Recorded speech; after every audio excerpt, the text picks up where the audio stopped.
Welcome to the Soul Touched by Dogs podcast, the show for dog lovers who see dogs not as toys or tools, but wise souls worth our respect and care. I'm Anke Herman, and I'm your host. I talk to pawsome humans, people who do great work for dogs and their people. So come and join us for today's conversation. Hello and welcome. Kathy, welcome back. Helen, welcome. Thank you. We are delighted to be here. I'm really excited to be here. Thank you so much for having us. And I'm very excited to have you because we have a very specific, exciting reason for it. But I'll let you start out with let people know where in this lovely world you're based and what's your business with dogs. Kathy, Sure. you go first. Okay, I'll go first just because my side is the young side. I guess that it begins with the young side. So Helen and I have just written a new book called Old Dog, New Dog. And what that means, we're talking about as your beloved dog is starting to age, sometimes that makes you think about, ooh, is it time? Should we get a new puppy now? Or is it too late? Is this a good time? We're not really sure. We both get that question. I'm the puppy side of that question, and Helen gets it from the other side. Anyway, so yeah, my expertise is in puppies. So I'm a dog trainer, certified professional dog trainer, and with my own business, and I do specialize in puppyhood. I also foster puppies. That's kind of how this all got started. As we have fostered 250 rescue puppies. Our family has super fun. Everyone's sort of like, oh, what is that? It is to me a total delight. I love it. I love to take the moms and who have landed in a shelter. Maybe they're pregnant, maybe they've had their babies, maybe they're just a week old. And I love to give them the safety they need to settle in, relax, and nurture these babies. And then, of course, we nurture them too, have a great time, get them hooked up with other owners. And that's originally actually how I got into being a professional dog trainer, is because I was helping all the adopters through Puppyhood. I hand over this wiggly little guy. He's so cute. It's great. And then 3 days later, the people are calling me like, what have I done? So I started helping them through Puppyhood that way, and then studied, became a dog trainer. And I love it. It's really fun. I think Puppyhood gets a bad rap. It can be fantastic and joyful. And it is often not, because people have funky little expectations that are ruining their time in puppyhood, and frankly, their puppy's time in puppyhood. So I like to help get everybody oriented so that it can be the lovely experience that I know it can be. So that's me. And now here's Helen.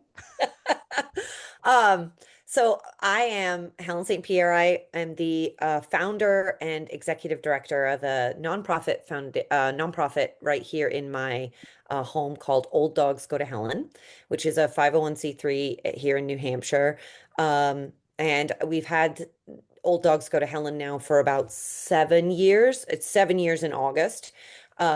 But I've been in the animal and canine professional world for 23 years. And I started my career in shelter work, and was a certified vet tech and have been sort of in the behavior and animal field my entire career. But realized after doing a lot of work that Kathy was doing, most of us dog trainers are in and out of the shelter world a lot. We bring our work home with us. Let's just put it that way.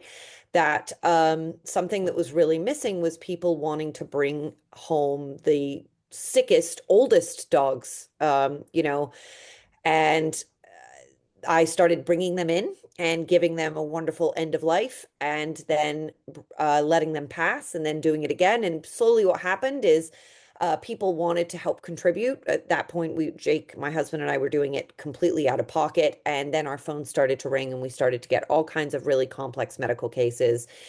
And it sort of like snowballed, let's just put it that way. And senior dogs have always been a huge piece of who I am. I've always had a senior dog in my home.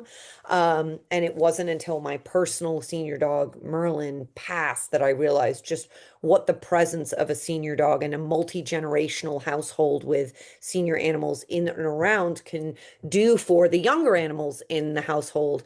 And so it was kind of like it's been a very organic, slow build. And now I have 14 senior hospice dogs in my sanctuary. We have senior and hospice horses, goats, pigs. I mean, basically, you name it. We just took in a 14-year-old hospice Maine Coon this weekend. We do anything old and sick and potentially bald with no teeth and smells really bad is welcome at our home any day. And so that's me. That's where I come in. But what I love the most about what Kathy's saying is about how she's like, I want the mamas with the babies is like the exceptional amount of work that is. And I'm on the other end of like the exceptional amount of work of the end of life, but both involve a lot of poop. That's so true. That's what unites us, really, is we have a lot of poop and pee we happening. clean up a lot of poop and pee. Yeah, just for different reasons. That is so funny. I love that. I love that. Actually, it's really interesting because when I just heard you, it's like I actually do have exactly that mix in my house now. I have a 3-year-old mastiff girl, and Mrs. Ada is now 12 and a bit, 12 and a half. Yeah. And I always felt it was a luxury to have the two together because I mean, all my dogs came to me as puppies, right? But the last one, it felt I didn't have to do anything because literally, like, Ada raised her, right? Yes. So, I mean, we had some other lucky sort of circumstances in the sense that she came from a farm environment. So she basically, by accident, came toilet trained. So we brought her home and she was like, okay, got in her. I had this massive crate because I knew she was going to be big. And there's this tiny little fluff ball and then the big cushion. And she was just wedging out there, relaxing, like sleeping. And then all of a sudden she gets up and that little bear, like she just sort of wobbles to the door, goes outside where there's some grass and peace. And we're like, okay, if this is what you think the way this goes, you just keep doing what you're doing. That was toilet training for us, right? She just was used to peeing on grass, so that's what she did. You know, she I think she had one accident in the house. Like, that's it. I do suspect that also in your house, because you have those other dogs, the scent is outside. And so this is one of the things that really is pretty guaranteed is that your potty training generally goes a little bit faster with a puppy if you have any adult dog who is fully housebroken in your house, because that scent is so powerful. And if it is in the right spot, it's going to be working in your favor. So yeah, no, totally. And then also the crazy play, you know, and she was just like, she took all of that with the patience of the saint, you know. So yeah, you know, they're still going strong. So, you know, here we go. And so I'm really curious. I mean, I can totally see how, you know, lots of poop at the end at the beginning. And how did this idea of actually writing a book together, how did that come about? And I would imagine it's not just like, okay, front part is about puppies, like the back part is about senior dogs. So how did you wave that tail?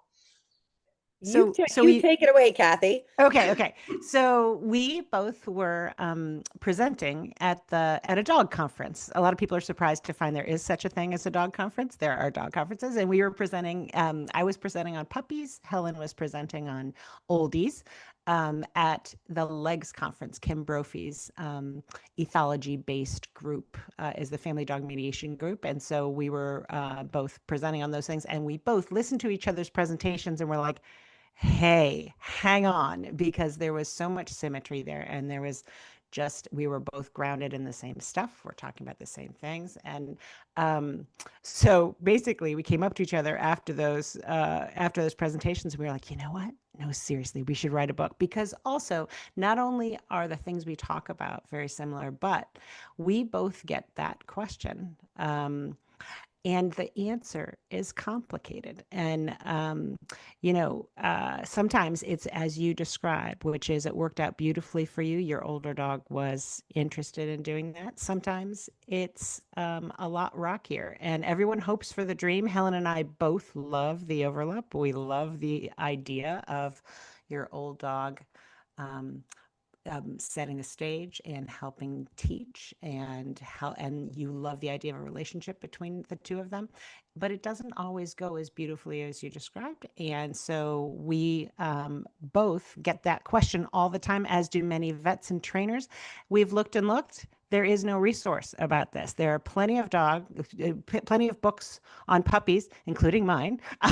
And then there are plenty of books on oldies, but there is not a little resource that you can look to help assess, wait a sec, should I do this? Is this a good idea for me right now? And if you've just done it, a little guide to help you smooth the way and help it turn into the scenario that you have just described. So what did I forget, Helen? No, nothing. I mean, that's exactly where it originated from. I think that something that was really important for me with listening to Kathy's talk and then knowing Kathy through her, I had seen her book prior and it was amazing, was also knowing that she was on the same wavelength that I was in assessing quality of life and how we evaluate what I call quality of death. Because, there's a huge disconnect for a lot of people on how we measure whether an animal is actually living life to their fullest. And I'm not just talking about senior animals, I'm talking about younger animals too. And that was really important to me in our collaboration, was that we both were on the same page in helping people really start to broaden their perspective and ideas of what a good life should look like, as well as, which we talk about in the book, a good death. And so it was, to me, it was like a no-brainer. It was just, it needed to happen. And it did. It needed to happen, So and it you did. And didn't honest to actually know goodness, each other personally before, No. right? no, but I'm Really, not we kidding knew you. of each other. We knew of each other. And see, I kid you not, we basically hugged when we met. We were like, oh my God. And then we did sort of outline the book over the coffee break there. Yeah. And that was in December. The publisher said good idea in like January, and the manuscript was done in July. And that is very, very fast. And I'm telling you, it just felt like it just rolled off of us, because this stuff has been in both of our heads for a really long time. And it made so much sense to marry these two topics, help people think about these two ends of the age spectrum at the same time. What's it going to take for you to do this well? These are both beautiful stages. These are very intense stages, or they can be very intense stages. And so we don't always know when we look on paper. Like if we see you, if you describe your house and describe what your older dog is like and kind of what your household is like, and whether you have a fence and whether you have room in your house to make a little puppy corner or a senior square, we're still not really going to know, because nobody's going to know. Every dog is a unique individual. All these families are unique individuals. We don't know how it's going to roll until we see it.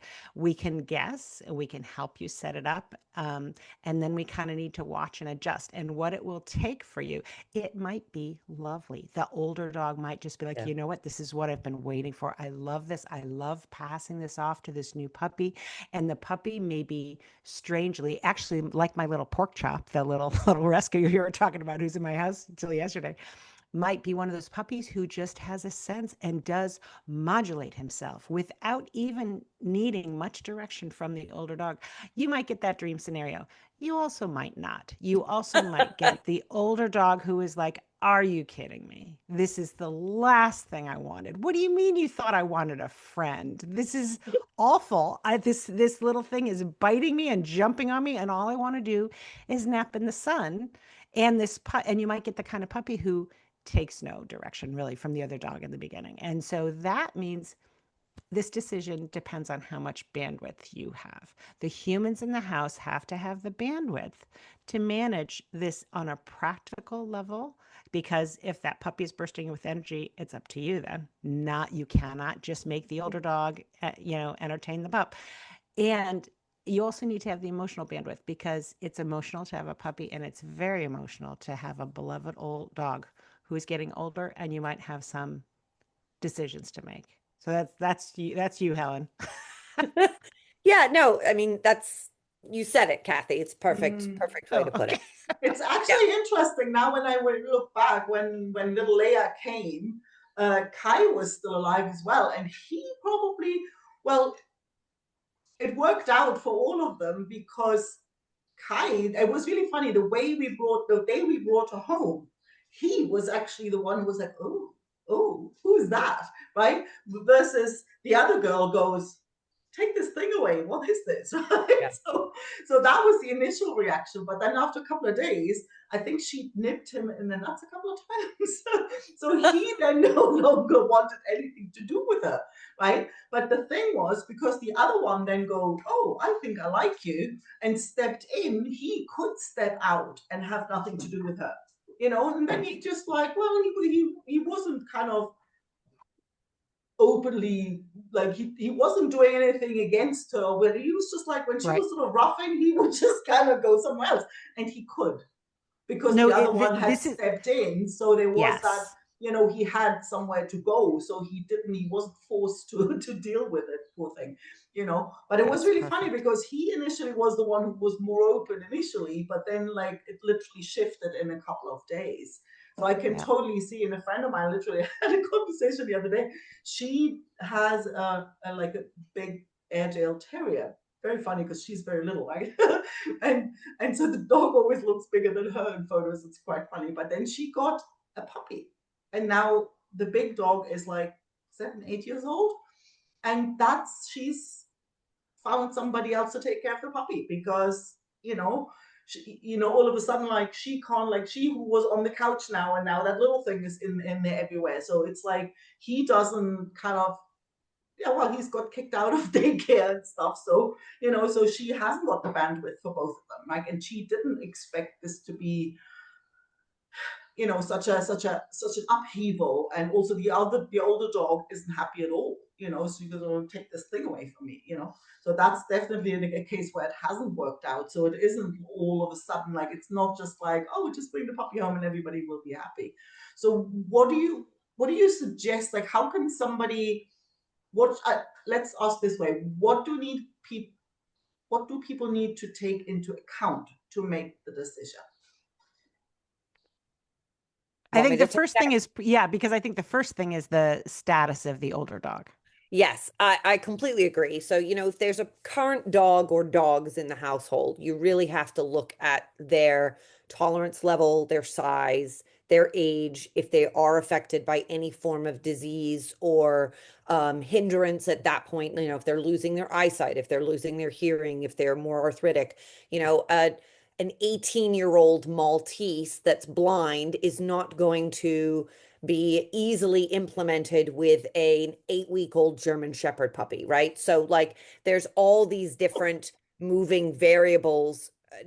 I look at like jigsaw puzzle pieces, it's much easier to put 2 jigsaw puzzle pieces together, even if they're not from the same puzzle, if they're from the same size versus completely different. So there's a lot of things that you need to consider. It's not that can't work, but you might need to really implement a ton more management and be okay with literally having separate lives for both dogs versus the idea that this puppy will instantly know how to handle. And again, so that's sort of where I look at it, is the senior dog or the current dogs.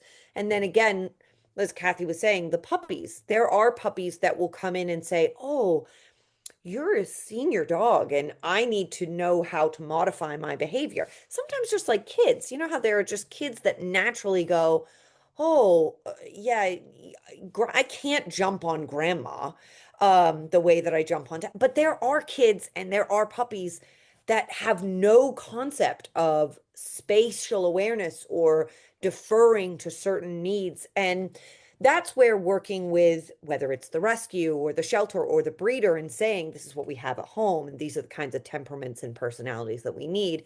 But it's understanding all of those variables and knowing what, dependent on those variables, what each scenario might look different than this. We just bring them home and they're fine together. Is that answer it, Kathy, I think? No, I think that's exactly right. And it could be, here's the thing, it's our fondest hope and dream for you that you will be able to bring the puppy home and that your senior dog actually feels in good enough shape to be excited to deal with that puppy and hang out with that puppy, and that they will find a way to be friends immediately, and you won't have to do that much management. But it's likely, and you just want to be prepared for the fact that you might have to have some pens and gates and fencing up a little bit longer than you intended. Not that you have to have that going 24/7, but you do have to have that as an option for when the biggest, most important piece of advice we have is not to stick your old dog, or even any adult dog, frankly, with a puppy 24/7, because frankly, they did not choose that we added this. They might end up being happy with it, but they were not in the decision circle where they did not raise their paw and say, yes, I would like to add the toddler. And then suddenly there's this possibly wild toddler in their face 24/7, and the puppy will choose the other dog over you. No matter how fun you are, that puppy's going to be really drawn to that other dog in the household all the time. And humans we are all too busy, and we're going to be tempted to let that older dog take the brunt of it. And we're going to be like, you know what? The puppy's being quiet right now. He's with the older dog. It's fine. And we're going to try to go do our Zoom and go focus on our thing and go do the doom scroll. So we need to just not do that.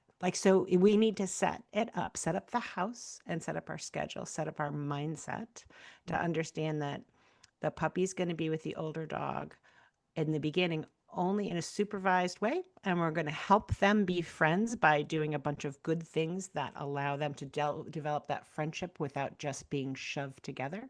We're going to help support that, and that may take a day, a week, 3 months, or a year. It's going to take as long as it takes. And so that's our biggest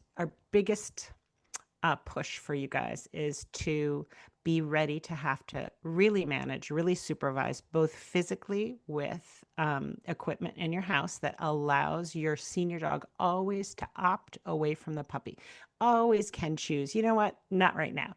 And you're watching enough that you can help that senior dog go to a different part of the house. And then guess what? It's up to you. The puppy is going to need maybe he's going to need a stuffed topple. Maybe he's going to need a play date with a neighbor. This is the thing. You have to think about what other options do you have? What kind of village do you have? Do you have friends? Do you have kids? Do you have teenagers next door who would love nothing more than to take the puppy to their house for an hour? That's huge for the puppy, terrific for everyone else. So it doesn't mean that you have to have a ton of extra time, but you have to have the willingness and the bandwidth to think about how can we make this work? And you may need it, you may not, but anticipation is your friend. Yeah, proactive. Patience, I'm hearing, right? And that's something I want to kind of almost underline, because I've seen things where people got a puppy and and then literally 2 days later, oh, the puppy was crying, or they're like, what the heck did you expect, right? This puppy, so I think it's probably pretty rare that it's a matter of a couple of days. I think people need to expect this. Well, if it ends up being seamless, well, great, but you can't kind of go in expecting that. And I think you need to have that patience to put the, when you're saying oh yeah, months, could be a year, so right. Yeah. And the thing is, the way we're talking about it, I guess it's got a little bit of a negative cast on it. And I just want to make sure to point out that I love to back burner everything else and put dog relationships in the front. I think it's grounding and centering and peace inducing for me to do that. So, as I know it's sounding like a cautionary tale kind of thing, the way we're talking, but I also want to say that it's wonderful to do that. You just want to be ready to understand that your life is going to change. And this is going to be one of those intense periods where this is what you're focusing on. And I love to focus on that. I think it can be an incredibly beautiful moment for you, for your partner, for whoever else lives in your house, for your kids. If you got kids, it can be a really beautiful phase, and it can be really fun. I just don't want it to take you by surprise that you feel like, wait, all I'm doing is dogs. I want you to be like me and Helen and be like, cool, all I'm doing is dogs. Yeah, it's so important to remember that for a lot of people, they don't observe, if you ever watch a mother raising her puppies, there are clearly moments as those puppies get older and they start to wean that mom goes, I need a break. I need a break. Please give me a break. And if you haven't observed that and you've never seen it, you won't understand that sort of that really important piece of like there has to be some separation. We don't just sort of throw them together like two pieces of Play-Doh and now that's it. They stay together. You know, even us as mothers or parents have a biological inclination to love our kids, but there are moments where we're like, please, I need to go in the other room and close the door for a little bit, right? And when you put it that way with people, it's like we're not trying to be total doomers here, but it is really important to understand that there's going to be necessary times where we need to put that separation in. And that doesn't mean things are going wrong. It just means that you're proactively helping make sure that they continue to go well. Because as we know, mothers that are left with their kids all day, every day, end up being like, I'm going to break if I don't have 5 minutes to myself. And I feel like when we put that perspective in for people, they go, oh, okay. Right. Yeah. There's nothing Right. wrong with my dog. There's nothing wrong with my puppy. We just need to be implementing what we ourselves need often as well. Yeah. That makes so much sense because I mean, I think I just wouldn't want people to underestimate what they're getting themselves into, because that then people, if they think it's going to be, oh, just bring a puppy home, and then, and then if something doesn't go smoothly immediately, then they instantly kind of lose patience, instantly like, oh, maybe that wasn't like, give the puppy back, get rid of the older dog. I don't know. I've seen heartbreaking things in shelters, when they kind of drop the old dog to take a new one home, like, how can you do that? But, it's like if you underestimate what you're in for, what it requires of you, then I think you're more likely to make a big drama out of some little thing that didn't quite go your way. I think that's exactly right. If you just set the expectation right, that there are going to be some challenging moments here.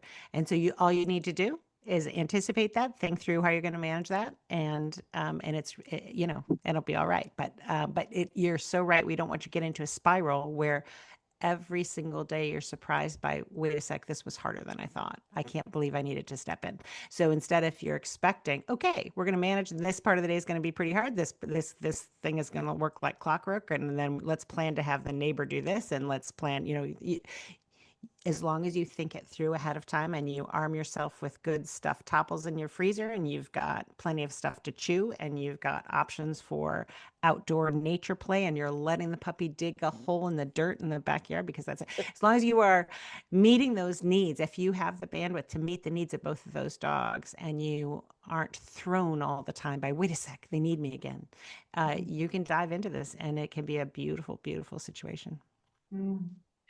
That brings up something else. When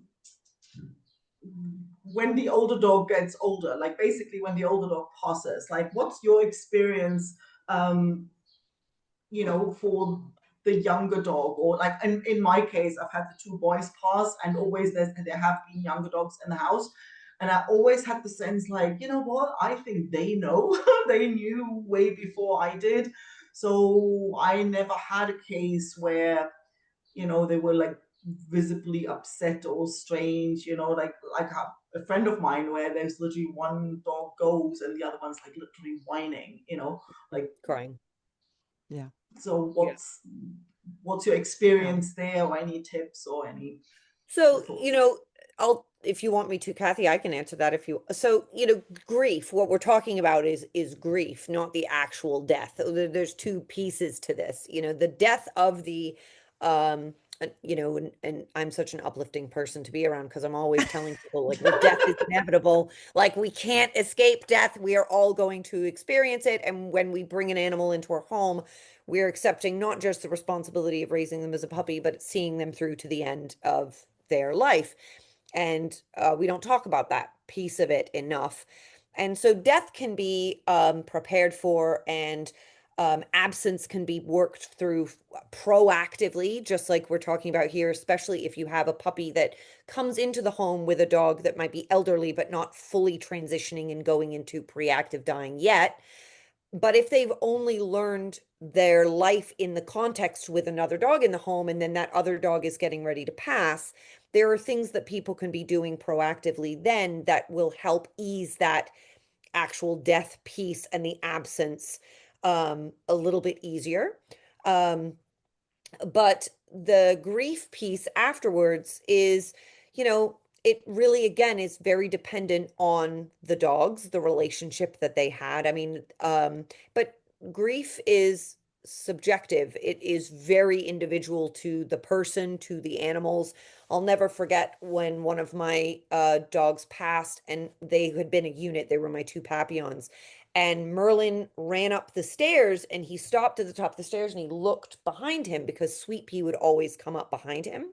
And that was an initial, like, he just couldn't help it. It was a complete reflexive move of, are you coming? She wasn't there. And he did that for about 3 or 4 weeks until that passed. You know, those spontaneous bursts of that neuropathway of behavior, which we all know if we've lost a dog, right? We go to fill that old bowl that is no longer of a dog that's no longer there, or we call their name as we call them in from the yard and they're not there anymore. And our dogs are going to go through that process as well. It's not something that we should rush. It's really this overlap of you're grieving and now we're learning life in a new context. And if you need support, there are plenty of now pet loss grief counselors that can help with the human version and the animal version. But it's also just a part of being alive on this earth, is we're going to experience death in some way, shape, or form. We don't have to not talk about it or avoid it. We can, the more we prep for it and understand how to handle it, actually, the better everybody does in the end. So this brings us to what I think. So of course I'm the puppy person, but if I were just a dog owner on this planet, I would say the reason to buy this book is for Helen's chapter on when it's time for your older dog. You know, we get these questions all the time. So do every vet, every trainer. How do I know when it's time? And what's that going to be like? And you know, we have this general discomfort with death. We don't want to see it. We don't want to think about it. And it does contribute to a lot of folks not quite recognizing the signs that their dog is declining. And they're not noticing. They should be adjusting their behavior a little bit more. Their dog is having a lot of trouble crossing the slippery wood floor and a lot of trouble going upstairs and come to think of it, isn't getting on the couch anymore. And is avoiding, you know, used to love Thanksgiving when everybody came over, now is kind of seeking to be in the back room at that time. It's super important to notice all those things. And Helen talks about that, about, you know, be aware of the changes that your senior is going through. The more aware you are, the more ready you'll be to decide when it's time. And a lot of people, you know, my daughter works at a vet. She's in vet school, and there's just a lot of folks who come in and are just not ready at all. And the vets are sitting there hoping that the people will be coming in and agreeing to put this poor animal out of its misery. But instead, they want the vet to do every little thing. And believe it or not, you know, a lot of people think the vets want to make a bunch of money and, you know, keep these dogs. They do not. They are sitting there waiting for you to see the light that we are so lucky that we get to decide that our friends don't have to suffer this way. But instead we let them suffer this way, and we kind of hope they're going to have a natural death, which, as Helen talks about, like it's natural death is not the sweet little thing that you think. They do not go downstairs, curl up in their little bed and just go night night. It is a lot of suffering. And often what happens is that people are hoping for that. They can't face the euthanasia decision, and then they end up with a crisis. And the crisis is terribly painful for the dog. And so then they rush to the ER. Now this is lots of stress, lots of trauma. And then it's not inappropriate to think about the finances. So, you know, sometimes this can just be an extraordinary stress on the family for a dog that, quite honestly, we probably should have let go last week. And we could have done in a peaceful, controlled manner with the whole family calmly ready to say goodbye. Anyway, I'm just saying Helen's chapter on this will help anybody to start to come to grips with this and be ready to move through this really important, even beautiful part of your dog's journey with some grace. I love that. I love that. I mean, I was too, and I always like. Funny enough, actually, that was always my big question. You know, it's like, how would I know? Because I always thought I don't want, I don't want him to suffer because I can't let go. I don't want to, like, I don't want to kill off a perfectly fine, I don't want to kill off a dog that's fine and could have easily recovered, that's just a little off. There's a stomach bug, and I'm like, oh my God, he's gonna die. Like, I didn't want to sort of cut him off, but I also, almost more importantly, didn't want to drag him out just because I can't let go. Because I'm like, you don't deserve that. You don't deserve one day of suffering just because I'm like a selfish human who can't let go, And I was actually, with both dogs, really surprised how clear it was. Right? It's almost like, like literally, it like in both cases, it was. So now I have a whole different, like, okay, I'll know. Like, now I'm kind of, what the two I have now is like, I'll know when it's time, because the other two have communicated so clearly. There was literally no doubt in the moment. And that was always my biggest fear, to kind of like make them, hang in there for longer than it's fair. Sometimes, and from doing, I mean, I'm on now, I think I've 450 euthanasias in the last 3 years. So this is something I am present for letting senior dogs go at least 3 or 4 times a week. I did one this morning. And that is the biggest myth out there, is that the dog will tell you. And there are wonderful experiences where people will say, I will absolutely know when it is time. The hardest part, though, is that when people, either the person like yourself says, I know it's time, but the spouse or the family members are not ready for that.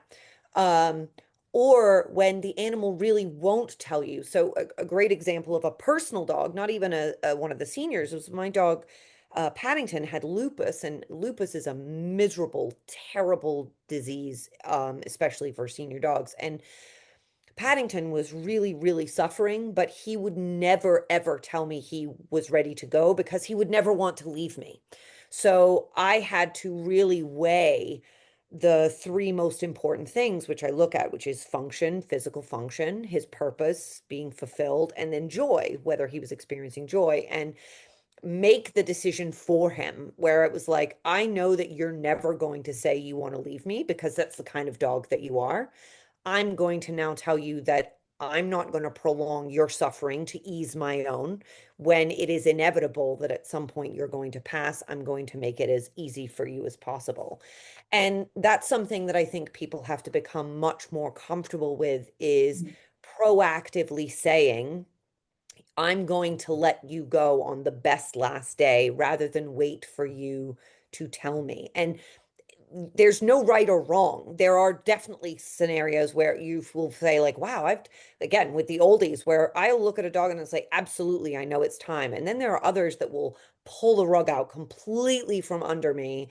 And I will say, oh my God, I waited too long, or I need to remind myself, and all of that. And so the whole point of that piece in the book is to give us those checks and balances that are easier than a lot of quality of life worksheets that you'll find online. Are these like scores where you'll be like 1 through 5 or this or that. And then you get a number at the end of it, and the number tells you what the animal's quality of life is. And that's really sticky to start to get into, because you'll start fudging numbers, because you'll look down at the end and you'll be like, well, if I just put a 4 here, then he's technically on that scale.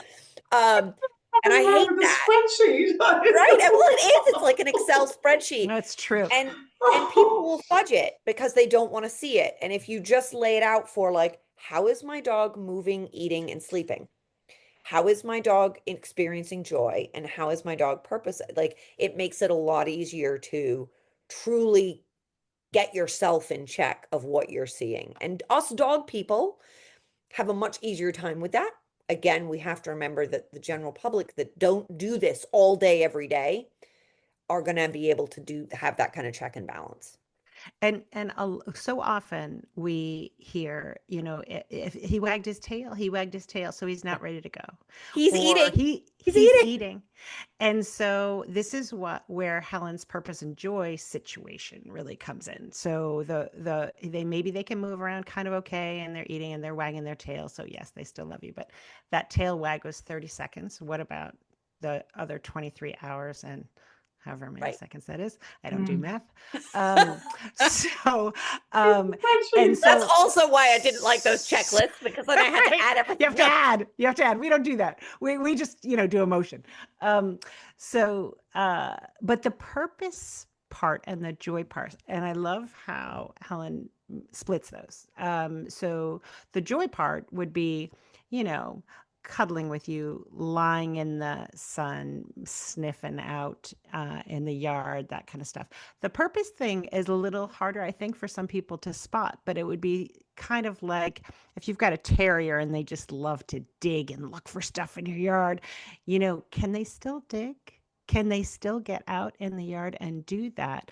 And if they can't, can you, for a little while anyway, support that a little bit? Like, can you give them a pile of blankets to dig in, to give them kind of that feeling that their genes are telling them they're a terrier and they should be digging for stuff? Can you hide something in a pile of blankets and have them dig if they can no longer kind of navigate going outside or whatever? But that's going to be a short-term kind of thing. And so you really want to be thinking about, is your dog's purpose more, is it barking off the squirrels on the deck? Yeah. The squirrels on the deck, stuff like that. Like, so are they still able to do that? Or are you realizing they are just lying on the kitchen floor and not even lifting up their head to see those squirrels? You're going to want to not see it. You're going to want to see, well, he ate the piece of bacon I gave him, so it's not time. And we are just encouraging you to look a little deeper and make sure that, everyone's line is going to be a little bit different about quality of life. It's going to be a little different, but we're just going to encourage you to think about that ahead of time and loop in your family member. We'd, talk to everybody beforehand. Sometimes a big sticking point is, the family dog has been around forever, and then the kid goes to college and the dog is in total decline, and everybody wants to wait till Thanksgiving till the kid's home. And it's like, let's have that discussion, so that, because you're worried this will surprise Johnny, he won't know. Well, he should know, because you should have that discussion the summer before. You got, as soon as your dog starts to just get into those senior years, it's a great idea, before it's an emergency, before you're crying, before your checkbook is involved. It's time to talk about end of life. This is part of life. We shouldn't shy away from that. And the more you talk about that, the better your decisions are going to be. That makes so much sense. And it has an air of peace around it. When you don't sort of hide it and kind of try and sort of stuff your head in the sand to kind of avoid it, Absolutely. Yeah. And you can No, yeah, you're completely right. It's what you have to understand when you talk about death, or you face death head on, just like we're talking about with the puppies. It's like there's, you're not going to feel good about like when I talk about to people about having discussions about making decisions for euthanasia, there's no way that you're getting out of this feeling great, right? Like no one, right? Like there's just no way, but there are ways to lessen regret and guilt. Yes. And that doesn't, it's not involved with the grief. The grief is coming no matter what, but you can lessen the regret and the guilt. And I always say to people, like, I would much rather have the grief come earlier than the grief come at the time. No matter what, I'm going to feel that, but then go, oh my God, I coulda, shoulda, woulda. Why did I why did I wait? Why did I let that happen? Especially with the oldies, because they don't deserve that at my own expense for my selfish reasons. And it's hard. I take on these old dogs knowing that whether they have 24 hours or they have 3 months or a year, they're not going to be here forever. So I just have to surrender to like whatever they tell me they want or they need and go with it. I'm not going to feel good no matter what.